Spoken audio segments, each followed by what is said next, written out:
Hello everyone, स्वागत आहे तुमच्या मराठी रेसिपी चॅनलवर। आता उन्हाळा सुरू झालेला आहे आणि फणसाची भाजी तर होणारच आहे। त्यासाठी मी एक पाव फणस असं छान चिरून घेतलेला आहे, ते उघडून घेत आहे। आता आपण त्याच्यासाठी लागणारा मसाला तयार करून घेऊया। एक कांदा भाजून घेतलेला आहे, त्याच्यामध्येच मी लसूण टाकून तो पण भाजून घेत आहे थोडासा। तुम्ही लागलं तर वेगळी पेस्ट काढू शकता। आणि त्याच्यामध्ये थोडंसं खोबरं ते किसून घेतलेलं आहे मी, ते पण त्याच्यातच भाजून घेत आहे। आणि कधी पण मसाला व्यवस्थित भाजून घ्यायचा, नाहीतर भाजी अशी कच्ची लागते। थोडासा ब्राऊन कलर येऊ द्यायचा मसाल्याला। त्याच्यातच एक टमाटर, तुम्ही लागले तर वेगळी पण पेस्ट काढू शकता टमाटरची। मी त्याच्यातच थोडंसं भाजून, हे बघा आपला आता मसाला तयार झालेला आहे मिक्सरमधून काढून।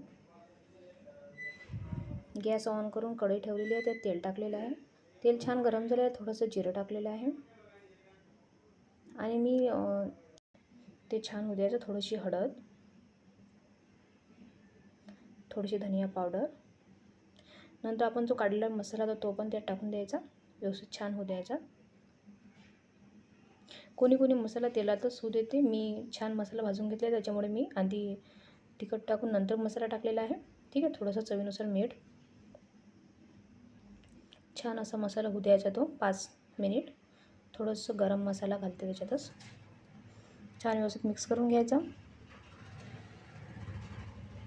थोडंसं दही घालत आहे, दह्याने छान टेस्ट येते। व्यवस्थित छान मिक्स करून घेते। जे आपण फणस उकडून घेतलं होतं ते फणस त्यात टाकून देते आता।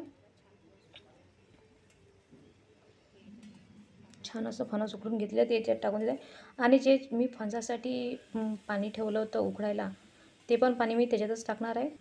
तुम्ही लागलं तर दुसरं पण पाणी थोडंसं उघडून टाकू शकता, मी तेच पाणी टाकत असते त्याच्यात। बघा छान असं पाण्याचं हे आहे, टेस्ट पण येते आणि छान, मी तेच पाणी त्यात टाकत असते। तुम्ही लागलं तर थोडंसं कोमट पाणी पण टाकू शकता।